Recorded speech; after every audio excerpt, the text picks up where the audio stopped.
সিরিয়ালে দুটো করে বর, দুটো করে পা, সব সব সিরিয়াল দেখে দেখে পেকে গেছে। হ্যাঁ মা, এই সিরিয়ালটাই সর্বনাশ করছে। দেখবেন অধিকাংশ সংসারে অশান্তি এই বৌমা রান্নাটা বসা পরে পরে সিরিয়ালটা জমে গেছে। 80 বছরের শাশুড়ি রান্না করছে আর 30 বছরের বৌমা পায়ের উপর পা তুলে সিরিয়াল দেখছে। হচ্ছে না? এই করে সংসার শেষ হচ্ছে। আবার কিছুদিন আগে একটা সিনেমা আর্টিস্ট, এই ভালো অভিনেতা, তিনি আবার বিয়ে করলেন। খুব গর্বের বিষয়। ক নম্বর হলো জানো? 3 নম্বর। শরীরে মাংস নেই। হ্যাঁ মা, সে আবার 3টে বিয়ে। আচ্ছা আপনারা বলুন, এরা শিক্ষিত লোকেদের যদি এই চরিত্র হয়, তাহলে আমাদের বাচ্চা বাচ্চা ছেলে মেয়েরা কি শিখবে বলুন? আবার সেইটা আবার ফেসবুকে হাইলাইট করে ছাড়ছে। বলুন তো, এটা যদি কোনো অশিক্ষিত ছেলে করত, মদমাতাল ছেলে করত, আমি মেনে নিতাম। যারা সমাজের গণ্যমান্য ব্যক্তি, তারা এত শিক্ষিত হয়ে যদি এই নোংরা কাজ করে, বিয়েটা এদের কাছে ছেলে খেলা। আসলে আমার মনে হয় কি জানেন, এরা নিজেদের ভাবে ভগবান কৃষ্ণ। কৃষ্ণ যেমন অনেক বিয়ে করেছে, আমিও করব। তা কর না, কৃষ্ণ তো করে আঙুলে গিরি গোবর্ধন ধরেছিল। তা তুই একটা আগলা ইট চাগিয়ে ধর, দেখি তোর কত ক্ষমতা। কৃষ্ণ খালি হাতে কালীয় নাগের গলা ধরেছিল। তুই কালীয় নাগ নয়, একটা কেউটে সাপ ধরে দেখা, পারবে? কৃষ্ণ সাহায্যে। বুঝলেন মা, এই সিরিয়ালই সর্বনাশ করছে। তাই সিরিয়াল দেখে বেশি চলবেন না, ভগবানের চরণে মতি রাখুন। সমস্যা কি জানেন, যেই বয়সে সিরিয়াল দেখার বয়স, সেই বয়সে আমরা লাঠি ধরে হরিবাসরে যাই। আর যেই বয়সে হরিবাসরে যাওয়ার বয়স, সেই বয়সে আমরা সিরিয়াল দেখে কাটাই। সিরিয়াল দেখার বয়স বুড়ো বয়সে, আর হরিবাসরে যাওয়ার বয়স এই যৌবনে। তুলবে যদি ছানা মাখো, সকাল সকাল তোলো, বেলা হলে কি হয়, দুধ কেটে যায়। ভজবে যদি হরিনাম, সকাল সকাল ভজ। কটা পান দেয় শুনে নি, 2টো কি 3টে নয়, বড় হলে 1টা, ছোট হলে 2টো। আমার কথা হচ্ছে, পান কেন দেয়? পান হলো যোগ মায়া, মহামায়া। যোগ মায়াকে সাক্ষী রেখে প্রতিরূপে গ্রহণ করছে। বলছে, হে মা যোগ মায়া, তোমাকে আমার নয়নে আশ্রয় করলাম। তোমাকে নয়ন থেকে সরানো মাত্র যে পুরুষকে প্রথম দেখব, তার চরণে হয় যেন আমার মতি, তিনি যেন হয় আমার পতি। এই কথা বলতে হয়। কজন বলে ভালো করে জানা আছে। যাদের বিয়ে হয়ে গেছে আর তো কিছু করার নেই, আর যাদের বিয়ে হয় না তারা বলবেন, আর যাদের হয়ে গেছে পরের জন্মে বলবেন। গোবিন্দ ঘোষ বিয়ে করলেন, তার বউয়ের নাম কি শুনে নিন। তার বউয়ের নাম হচ্ছে চন্দাবলী। কি নাম? চন্দাবলী। এবার লীলা শেষটুকু শুনবেন। কথা বলো না, শোনো মা। এবার চন্দা বলুন, স্বামী, আমার ঘরে একটা ছোট গোপীনাথ আছে, তাকে আমি ছেলের মতো ভালোবাসি। সে আমার ছেলে। আমি ভিক্ষা করে যা পাই, তাই গোপীনাথের সেবা দিয়ে প্রসাদ পাই। তাহলে তুমি যখন আমার স্ত্রী হলে, তাহলে আমার ছেলে তোমারও ছেলে। তুমি, আমি ভিক্ষা করে আনবো আর তুমি রন্ধন করে দেবে। আমরা স্বামী স্ত্রী গোপীনাথের সেবা দিয়ে দুজনে প্রসাদ পাবো। বিয়ের সময় বলে কি দেব না, তখন তো সব ঘাড় একবারে ভালোভাবে কাটলো 5 বছর, আর তারপরই অঘটনটা ঘটে গেল।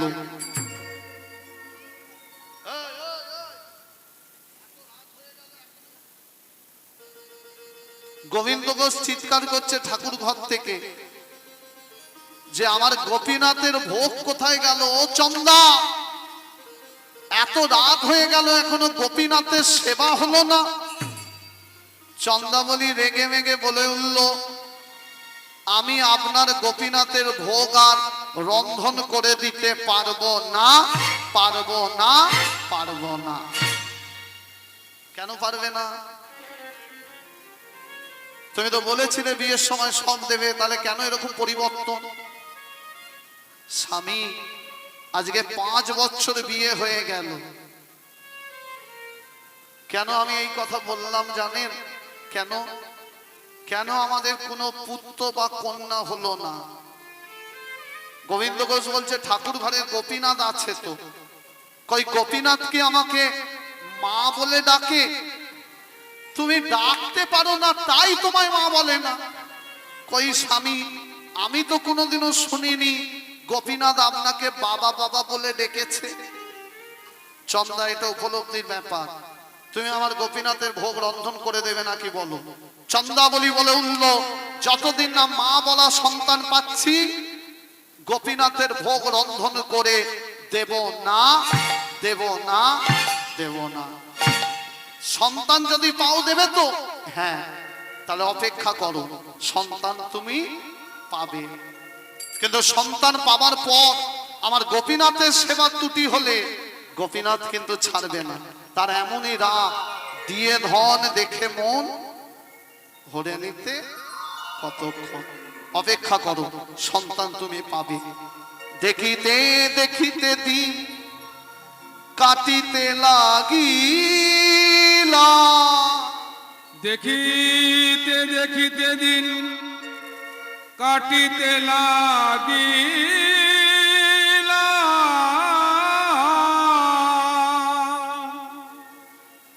10 মাসে 10 দিন পুরানো যে হইলা। 10 মাসে 10 দিন পুরনো যে হইলা, শ্রী চন্দারে কোলে আলো করে, চন্দারে কোলে আলো করে, এক পুত্র সন্তান জন্ম যে লইলা।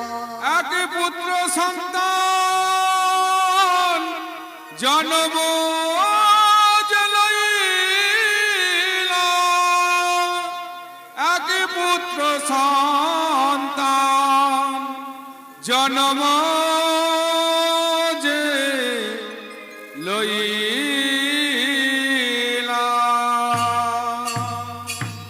তাহলে কি জন্মালো মায়েরা? পুত্র মানে ছেলে। কতদিন পর এলো? 10 মাস 10 দিন পর। ক বছর পর হলো? 5 বছর পর। সন্তান পেয়ে মায়ের খুব আনন্দ। এক নামে যেন দুজনকে ডাকা হয়। ঠাকুর ঘরে কে আছে? গোপীনাথ। ছেলের নাম হোক গোপীনাথ। কি নাম দিল? গোপীনাথ। ছেলে পেয়ে মায়ের খুব আনন্দ। ভালোভাবে কাটলো 5 মাস। ছেলেও সেবা হয়, গোপীনাথেরও সেবা হয়। ছেলেও বড় হচ্ছে, মায়েরও আনন্দ পাচ্ছে। আর ছেলেটা যেই 5 মাস হলো আবার শুরু হয়ে গেছে, ও চন্দা আমার গোপীনাথের ভোগ হলো। চন্দাবলী বলে উঠলো, দেরি হবে, দেরি হবে, ছেলের খাবার তৈরি হচ্ছে। আগে ছেলের খাবার হোক, তারপর হবে গোপীনাথের ভোগ। কি খাবার তৈরি হচ্ছে? বাল্লিকের হাঁড়িতে বাল্লিক। আগেকার দিনে ছেলেরা কি খেত? যারা বয়স্ক মানুষ তারা জানে, সাবু বাল্লি খেয়েছেন মা? আর এখন ছেলেরা কি খায়? স্যারেলাক্স, তারপর কি জানা আছে ল্যাকটোজেন না কি। তখন বাল্লি খেয়ে বিদ্যাসাগর নদী পার হয়েছিল, আর এখন এত কিছু খাচ্ছে। একটা পুকুর পার হতে বলুন, এখন তো পুকুর জলে স্নান করা উঠেই গেছে। তার চন্দাবলী চিন্তা করলো আজকে ছেলের বাল্লিক খাইয়ে গোপীনাথকে মারবো। ওই বাল্লিকের হাঁড়িটা তুলে নিয়ে গোবিন্দ ঘোষের সামনে, এই নিন আপনার গোপীনাথের ভোগ, আর রেখে দিয়ে চলে গেছে। আর গোবিন্দ ঘোষ বাল্লিকটা দেখছে আর বলছে, এটা কি দিয়ে গেল? সে তো জানে না বাল্লি। সে বলছে ও গোপীনা, চন্দার সুমতি হয়েছে, তোর জন্য পায়েস তৈরি করেছে। বাল্লিকও সাদা, পায়েসও সাদা। আর গোপীনাথ মনে মনে ভাবছে আমার ভক্ত একটা গাধা দিয়েছে। বাল্লিক বলে কিনা পরমান্ন, এখন খেতে হবে। ভক্ত সন্দেশ দেবে খাবে, ভক্ত গুজিয়া দেবে খাবে, ভক্ত আপেল দেবে খাবে, আর বাল্লিক খাবে না। ওই তুলসী পাতা দিয়ে নম গোপীনাথায় নম, নম গোপীনাথায় নম, নম গোপীনাথায়, এই হয়ে গেল। দেখবেন আপনি ভগবানকে সেবা দিলে যদি তুলসী পাতা দিয়ে দেন, ভগবানকে খেতে হবে। আপনি অনেক রকম রন্ধন করেছেন, তুলসী পাতা দিলেন না, ভগবান খাবেন না। এই তুলসী পাতার এমন মহিমা। দরজাটা বন্ধ করে বাইরে গিয়ে কীর্তন করছে, আর গোপীনাথ হাতে করে নিয়ে যেই মুখের কাছে নিয়ে গেছে, গন্ধে একবারে সারা জীবন ননি মাখন খেয়ে বড় হলাম, আর ভক্তের পাল্লায় পরে খেতে হবে দিয়েছে। এই বাঁ হাতে নাকটা বন্ধ করে ডান হাত দিয়ে সব বাল্লিক চেটে পুটে খেয়ে নিল। খেয়ে গোপীনাথ মুখটা মুছেই শুরু হয়ে গেল গোপীনাথের ক্রোধ। চন্দা যেমন আমাকে ছেলের বাল্লিক খাওয়ালো,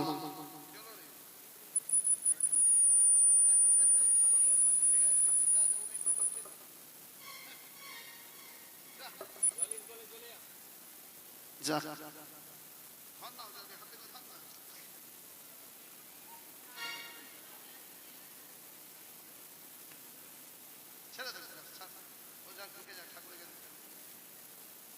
যাক, ব্যাং ঢুকে গেছে। এই ব্যাঙের জন্যই ভোলানাথে খুলে গেছিল। এই যে মেনকা মাথায় দিল, এই ব্যাঙই সর্বনাশ করেছিল। আর ভগবান যে কি রূপে আসে, তুমি ভাবছো ব্যাঙ, আর আমি দেখছি নিতাই গৌর প্রেমানন্দে হরি বল।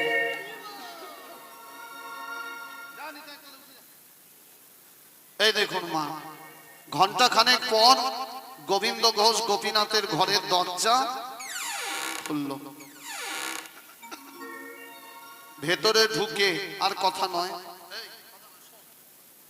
ভেতরে ঢুকে গোবিন্দ ঘোষ চোখের জলে কাঁদছে। কেন কাঁদছে বলুন তো মায়েরা? গোপীনাথ, তোকে এতদিন খেতে দিচ্ছি, কোনদিনও তো এইভাবে খাসনি বাবা। একবারে চেটে পুটে খেয়ে নিলি, আমার জন্য একটু প্রসাদ রাখলি না। কেন রাখেননি বলুন তো? রেখে দিলেই গোবিন্দ ঘোষ কি করত? প্রসাদটা নিয়ে বদনে দিত, আর বদনে দিলেই বুঝতে পেরে যেত কি, যে এটা পরমান্ন নয়, এটা বাল্লি। ভক্ত যাতে কষ্ট না পায়, তাই ভগবান সব বাল্লিক নিজে খেলো। গোবিন্দ ঘোষ ছুটে গেছে চন্দার কাছে। চন্দা, দেখবে চলো, তুমি প্রতিদিন বলো গোপীনাথ খাই না খাই না খাই না, আজকে দেখবে চলো গোপীনাথ সব পরমান্ন খেয়ে নিয়েছে। 5 মাসের ছেলেটা কোলের কাছে ঘুমাচ্ছে, বারবার ডাকছে, সাড়া দিচ্ছে না। কেন সাড়া দিচ্ছে না? তবে কি চন্দার কিছু হয়ে গেল? যেই না গোবিন্দ ঘোষ চন্দাবলীর অঙ্গে হাত দিল, দেখতে পেল গোপীনাথ দুরারোগ্য ব্যাধিতে ঘুমের ঘরে চন্দাবলীকে মেরে ফেলে দিয়েছে। একই তোমার লীলা, এই কি তোমার খেলা, বলো একই তোমার খেলা, এই কি তোমার লীলা। হয়ে গেল। সন্তানটা চাইলো কে, আর রইল কার কাছে? চেয়েছিল কে? মা। যে চাইলো সে চলে গেল, আর যে চেয়েছিল নাম ভজন করে কাটাতে তাকে মায়ায় ফেলে দিল। লীলাটা আর কোন জায়গায় ঢুকছে দেখুন মায়েরা, কি করুন, কি বিরল দৃশ্য। 5 মাসের ছেলেটাকে কোলে করে নিল, এক হাতে ছেলেটাকে কোলে নিল, আর এক হাতে মৃত স্ত্রীকে কাঁধে তুলে নিল, শ্মশানে নিয়ে যাচ্ছে। বলো হরি, বলো হরি, বলো হরি, হরি হরি বলো, হরি হরি বলো, হরি হরি বলো। নিজের হাতে চিতা সাজিয়ে স্ত্রীর দেহটা চিতার উপর তুলে দিল, চিতার তলায় আগুন ধরিয়ে দিল, দাও দাও করে চন্দ্রাবলীর দেহটা পুড়ে ছাই হয়ে গেল। 5 মাসের ছেলেটা জানতেই পারল না যে তার জীবন থেকে কি হারিয়ে গেল। দেখবেন মায়েরা, মা থাকতে যারা মর্ম দেয় না, মা মরে গেলে তারাই চোখের জলে, বেঁচে থাকতে থাকতে মা বাবাকে খেতে দাও, ও মরে গেলে পাড়ার লোককে ইলিশ মাছ খাইয়ে কিছু লাভ নেই, বুঝলেন? তোমার নিজের বাবা স্নান করার 1 বালতি জল চাইলো, তুমি বললে সময় নেই, আর শ্রাবণ মাসে তারকেশ্বরের বাবার মাথায় জল ঢালতে যাচ্ছ, কৃপা হবে? জীবনে হবে না। 5 মাসের ছেলেটা জানতেই পারলো না যে তার জীবন থেকে কি হারিয়ে গেল। গোবিন্দ ঘোষ ছেলেটাকে বুকে জড়িয়ে ধরে কাঁদছে, গোপীনা আজ থেকে তোর বাবাও আমি, আজ থেকে তোর মাও আমি। ছেলেটাকে ঘরে নিয়ে চলে এলো, ভিক্ষা করতে যায়, যা পায় তাই ঠাকুর ঘরে গোপীনাথের সেবা দেয়, যা প্রসাদ পায় ছেলের বদনে তুলে দেয়, অর্ধেক দিন না খেয়ে কাটিয়ে দেয়। দেখতে দেখতে পুত্র গোপীনাথের বয়স হয়ে গেল 6 বছর। কত হলো? 6। গোবিন্দ ঘোষ ছেলেটা যত বাড়ে, গোবিন্দ ঘোষের ভালোবাসা ছেলের প্রতি ততই লাফিয়ে লাফিয়ে বাড়ে। আর ভালোবাসা কমছে কার উপর? ঠাকুর ঘরের গোপীনাথ। একদিন দুপুর বেলায় ঠাকুর ঘরে গোপীনাথ গালে হাত দিয়ে চোখের জলে কাঁদছে। কেন মা? গোপীনাথ মনে মনে বলছে, গোবিন্দ ঘোষ তোমাকে গৌর হরি বলেছিল আমাকে পুত্র সম ভালোবাসতে, কিন্তু আমার ভালোবাসা ভাগ হয়ে যাচ্ছে। তুমি প্রতিদিন ভিক্ষা করতে যাওয়ার সময় তোমার নিজের ছেলের গালে 2টো করে চুম্বন দাও। কই তুমি কোনোদিনও তো আমার গালে চুম্বন দাও না। তুমি প্রতিদিন ভিক্ষা করে এসে ছেলেটাকে কোলে বসিয়ে নিজের হাতে তুমি খাইয়ে দাও। কই কোনোদিনও তো আমাকে কোলে বসিয়ে তুমি খাইয়ে দাওনি। তুমি জানো না যে ছেলেকে এত ভালোবাসা দিচ্ছ তার কপালে কি লেখা আছে? এবার দেখো কি হয়। আর সেই দুঃখের দিন ঘনিয়ে এলো। গোবিন্দ ঘোষ 6 বছরের গোপীনাথকে কোলে বসিয়ে সেবা দিচ্ছে গালে। যেই না দুগাল তুলে দিয়েছে, খেতে খেতে গোপীনাথ গোবিন্দ ঘোষের কোলে মাথাটা যেই না ঢলিয়ে দিল, গোবিন্দ ঘোষ ছেলেটাকে কোলে তুলে বুকে জড়িয়ে ধরল। গোপীনাথ তুই কেন আমার মাথা ঢলিয়ে দিলি বাবা?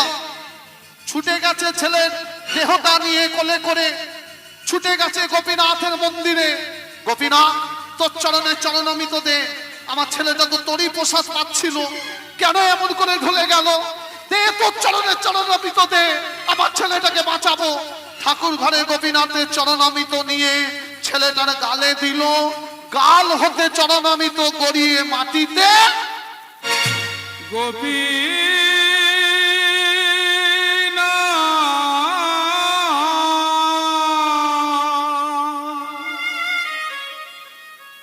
যতবার চরণামিত পড়ে যায় ততবার তুলে তুলে গালে দেয়, ততবারই পড়ে যায়। বুঝে নিয়েছে যা সর্বনাশ হওয়া হয়ে গেছে। ঠাকুর ঘরের গোপীনাথ, গোবিন্দ গোষ্ঠীর 6 বছরের গোপীনাথকে মেরে ফেলে দিয়েছে। হয়ে গেল। ছেলেটাকে কোলে করে নিয়ে যাচ্ছে শ্মশানে। বলো হরি, হরি বল, বলো হরি, হরি বল, বলো হরি, হরি বল, হরি হরি বলো, হরি বল, হরি হরি হরি বলো, হরি বল, হরি হরি বলো। হরি বল। পিতা হয়ে পুত্রের দেহটা তুলে দিল চিতায়।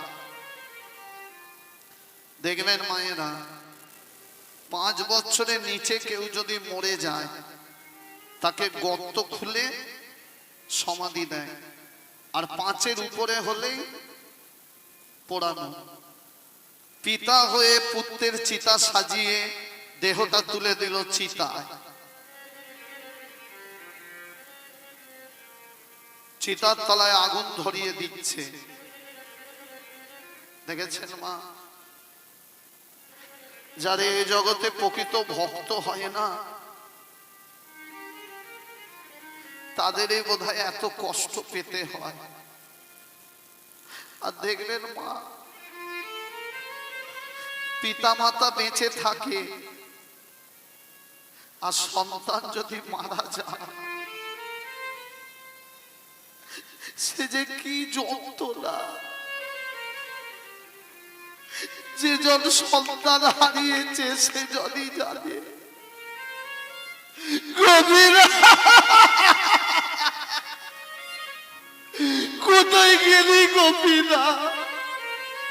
তোর বাবাকে কোথায় গেলি? পিতা হয়ে পুত্রের চিতায় আগুন ধরিয়ে দিচ্ছে। আগুনের লিলিহান শিখা যেই না জ্বলে উঠেছে, গোবিন্দ গোস্ত বুঝে নিয়েছে যে এবার ছেলেটা পুড়ে ছাই হয়ে যাবে। যেই আগুনের শিখা পুত্র গোপীনাথের অঙ্গ স্পর্শ করলো, গোবিন্দ ঘোষ মাটিতে আচার খেয়ে পাগলের মতো ডাক দিল, গোপীনাথ, গোপী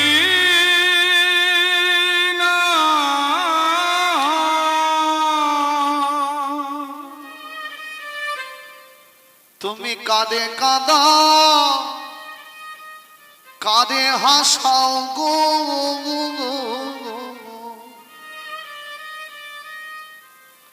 ও দয়ালি তোমার লীলা বোঝা গাদায়।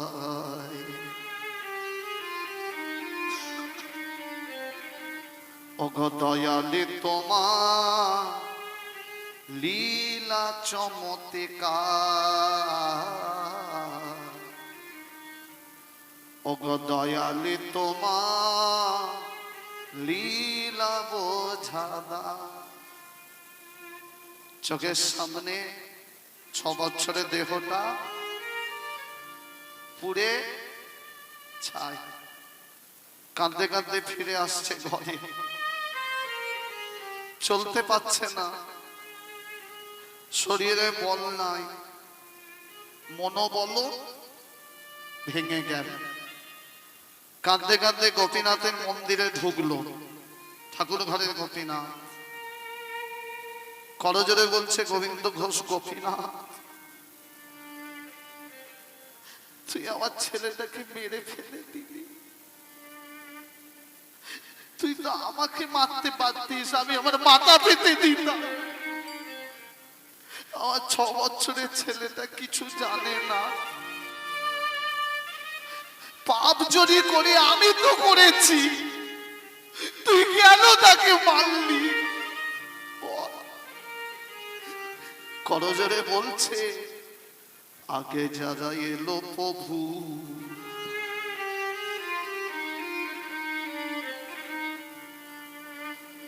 গানের ভাষাগুলো বুঝো। বলছে, আগে যারা এলো প্রভু,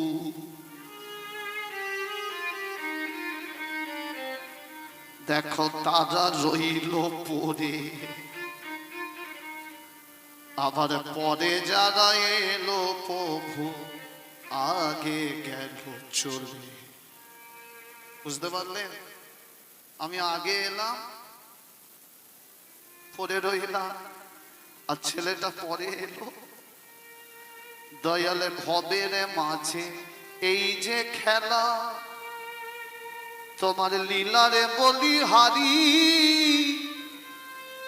যাবার বেলায় সবাই বলবে মুখে হরি হরি। চারিজনাতে কাঁধে করে বাঁশের দোলায় চড়ি, রইল রে তোরে ত্যাগে রে চেয়ে সাধের ঘরে বাড়ি। তোমারই লীলা চমৎকার দয়া, লীলা চমৎকার, তোমারই লীলা চমৎকার দয়া, লীলা চমৎকার। চোখের জল মুছলো, মুছে গোবিন্দ ঘোষ আঙুল তুলে দাঁড়ালো গোপীনাথের দিকে। শোন গোপীনাথ, পুরী ধামে পান্ডার আমার মাথা ফাটিয়ে দিয়েছিল, আমি কিচ্ছু বলিনি, মুখ বুজে সহ্য করেছি। আমার স্ত্রীকে তুই মেরে ফেলে দিয়েছিস, কিচ্ছু বলিনি। কিন্তু আমার 6 বছরের ছেলেটাকে মেরে ফেলে দিয়ে তুই যে ক্ষতি করলি, আমি সহ্য করব না। আজ থেকে তোর পুজো আমি বন্ধ করে দিলাম। ঠাকুর ঘরে গোপীনাথের দরজা বন্ধ হয়ে গেল। গোবিন্দ ঘোষ কিছু খায় না, গোপীনাথকেও কিছু। শুধু বন্ধ করলো তা নয়, মা দরজায় তালা দিয়ে চাবিটা সুরধনী নদীর জলে ফেলে দিল। আচ্ছা আপনারাই বলুন, কোন বাবা মার যদি এত বড় ক্ষতি হয়, আর কি ভগবানের প্রতি বিশ্বাস থাকে বলুন তো? বন্ধ হয়ে গেল ঠাকুর ঘরের দরজা। 3 দিনের দিন সন্ধ্যা বেলায় গোবিন্দ ঘোষ ঘুমাচ্ছে বিছানায়। ঘুমাচ্ছে মানে চোখে ঘুম নাই, চোখ বন্ধ করে শুধু কাঁদছে, আর মনে পড়ে যাচ্ছে সেই কথা। কোন কথা? পুত্র গোপীনাথের কথা। ছেলে সেই ছোট ছোট ধুতি, ছোট ছোট জামা। গোপীনাথ, স্মৃতি তুমি বেদনা, স্মৃতি তুমি বেদনা, ভুলিতে চাহি যে ভুলিতে পারি না। স্মৃতি তুমি বেদনা, স্মৃতি তুমি বেদনা। শুয়ে শুয়ে কাঁদছে। হঠাৎ গোবিন্দ ঘোষ দেখছে একটা বাচ্চা ছেলে তার ঘরে ঢুকলো। ছোট ছেলে মাথা নিচু করে ঘরে ঢুকছে। কে এলো? প্রদীপের আলোয় ছেলেটার মুখটা যেই না দেখেছে, গোবিন্দ ঘোষ চমকে গেছে। কে বলুন তো? ঠাকুর ঘরের গোপীনাথ। আজ ভগবান এসে হাজির, করজোরে দাঁড়িয়ে দাঁড়িয়ে কাঁদছে, করজোরে বলছে, বাবা আজকে 3 দিন হলো তুমি কিছু খেতে দাওনি বাবা, আমার যে বড় ক্ষুধা জ্বালা, আর পাচ্ছি না, দাও দাও কিছু খেতে দাও। গোবিন্দ ঘোষ রেগে গিয়ে বলছে, কেন রে, আমার ছেলেটাকে খেয়ে তোর পেট ভরে নে, আমার স্ত্রীকে খেয়ে তোর পেট ভরে নে, তাহলে আমায় খা, খেয়ে তোর পেট ভরুক, খা। না পিতা, আমি তোমার স্ত্রীকে মারিনি, আমি তোমার ছেলেকে মারিনি। হ্যাঁ তুই মেরেছিস। না, সবাই বলছে আমি মেরেছি না। যার যতদিন আয়ু সে ততদিনই থাকে। কেউ 80-তে যায়, কেউ 80-তে যায়, মানে কেউ মাতৃ গর্ভ থেকে আসা মাত্র মারা যায়, কেউ আবার 80 বছরে যেতে সবাইকেই হবে, কেউ আগে কেউ পরে। তোমার স্ত্রীর দিন ফুরিয়ে গেছে, চলে গেছে, এবার তোমার দিন ফুরাবে, তুমিও যাবে। আচ্ছা পিতা, তুমি আমায় বলো, কোন পিতার যদি 2 পুত্র থাকে, একটি যদি মরে যায়, পিতা কি অন্য সন্তানকে না খাইয়ে রাখে? কি বললি, আরেকবার বল। কোন পিতার যদি 2 পুত্র থাকে, একটি যদি মারা যায়, পিতা কি অন্য পুত্রকে না খাইয়ে রাখে? তাহলে তুই আমার পুত্র। হ্যাঁ, আমি তোমার বড় ছেলে, তোমার ছোট ছেলে মারা গেছে, তাহলে তুই যদি আমার ছেলে হবি, কথা দে আমার মৃত্যুর পর গলায় কাছা নিবি, কথা দে আমার মৃত্যুর পর অসুচ পালন করবি, কথা দে আমার মৃত্যুর পর নিজের হাতে পিণ্ড দান করবি। ভক্ত আমার মাতা পিতা, ভক্ত আমার গুরু, ভক্ত আমার মাতা পিতা, ভক্ত আমার গুরু, ভক্ত আমার নাম রেখেছে, ভক্ত আমার নাম রেখেছে, বাঞ্ছা কল্পতরু, বাঞ্ছা কল্পতরু। কথা দিলাম আমি তোমার মৃত্যুর পর গলায় কাছা নেব, অসুচ পালন করব, নিজের হাতে পিণ্ডদান। ঠাকুর ঘরের গোপীনাথ কথা দিল। সেই রাতের বেলায় গোবিন্দ ঘোষ ইচ্ছা মৃত্যু বরণ করল। বৈষ্ণব মতে গোবিন্দ ঘোষকে সমাধি দেওয়া হলো। ঠাকুর ঘরের গোপীনাথের দায়িত্ব পড়ল গোবিন্দ ঘোষের ভাই মাধব ঘোষের উপর। এখন দাদা মারা গেলে তো ভাইয়ের অসুচ হয়, তাই তো? তাহলে ভাই কি করে পুজো করছে? যেহেতু গোবিন্দ ঘোষ সন্ন্যাসী ছিল, তাই সন্ন্যাসী মরে গেলে অসুচ হয় না, কিন্তু রক্তের সম্পর্ক বলেও তো কিছু আছে। সেই রক্তের টানে মাধব ঘোষ ছুটে এলো। যেই না মাধব ঘোষ গোপীনাথের পুজো করতে যাবে, গোপীনাথের চোখের জল এসে পড়লো মাধবের মাথায়। একই গোপীনাথ, তুমি কাঁদছো কেন? আমার বাবা মারা গেছে মাধব, তোমার দাদা আমার বাবা। আমি 1 মাস গলায় কাছা নেব, 1 মাস অসুচ পালন করব। তুমি একটি আসন পেতে রাখবে সুরধনী নদীর ধারে, আমি নিজের হাতে পিণ্ড দেব। ঠাকুর ঘরের গোপীনাথ 1 মাস গলায় কাছা নিল, 1 মাস অসুচ পালন করলো। মধু মাস, কৃষ্ণপক্ষ, একাদশী তিথি। অগণিত ভক্ত সবাই দেখতে এসেছে কি করে গোপীনাথ সচল হয়।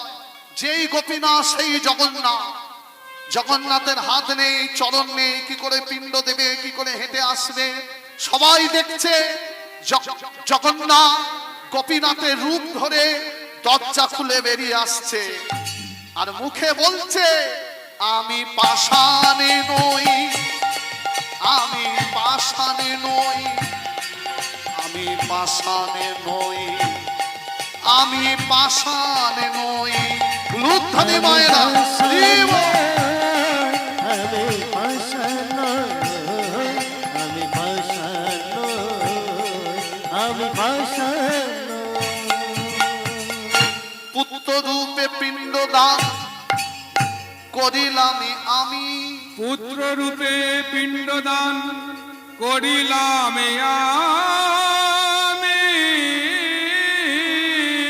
ভক্তের ভগবান না, ভক্তের ভগবান না, লইলাম আমি, লইলাম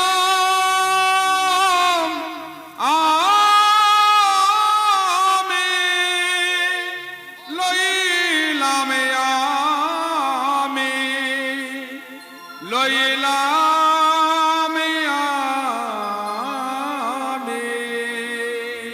ওম মধু, ওম মধু, ওম গঙ্গা, ওম গঙ্গা, ওম গঙ্গা। ওম গঙ্গা। ঠাকুর ঘরে গোপীনাথ পিণ্ড দিল, দিয়ে আবার পাথর হয়ে গেল। এই মূর্তি কিন্তু এখনো রয়েছে, যদি দেখতে চান চলে যেতে পারেন, যদি দেখতে চান চলে যেতে পারেন। নবদ্বীপ থেকে একটু দূরে, জায়গাটার নাম অজ্ঞদ্বীপ। এই কদিন আগে চৈত্র মাসের শেষের দিকে যে একাদশীটা পড়লো, মধু মাস মানে চৈত্র মাস, অদ্ভুত দৃশ্য দেখে আসবেন কোনোদিনও। চৈত্র মাসের একাদশী, কৃষ্ণপক্ষের যে একাদশী, সেই সময় এখনো ঠাকুর ঘরের গোপীনাথকে কোলে করে ঠাকুর মশাই নদীর ধারে নিয়ে আসে। বালির পিণ্ড, বৈষ্ণবরা তো একাদশীতে চাল খায় না, বালির পিণ্ড গোল গোল করে যেই গোপীনাথের হাতে দিল, যেই মন্ত্র শেষ হলো, আস্তে আস্তে হাতের কোণ দিয়ে পিণ্ডটা, একবারে অপূর্ব দৃশ্য। বহু বড় বড় কীর্তনিয়া বিনা পয়সায় গান করতে যায় ওই গোপীনাথকে গান শোনানোর জন্য। চলুন মা, সেই ঘটনা আপনারা শুনলেন। পাথরও কথা বলে, যদি ডাকার মতো ডাকতে পারে। পিণ্ড দিয়ে আবার পাথর হয়ে গেল, সবাই সেই পাথরকে ঘিরে নাচছে। দুটো ঘোষণা, লীলা এখানে বিশ্রাম দিলাম। যাদের দক্ষিণে দেওয়ার ইচ্ছা, গায়ের উপর হুড়োহুড়ি করবেন না, এদিক দিয়ে চলে আসবেন। আর যারা আমাদের সাথে যোগাযোগ করতে চান, কীর্তনের শেষে কার্ড নেবেন। আর কমিটি দাদারা সত্য না, চলে হ্যাঁ, মায়েরা দুটো ভজন গাইবো, নাচুন।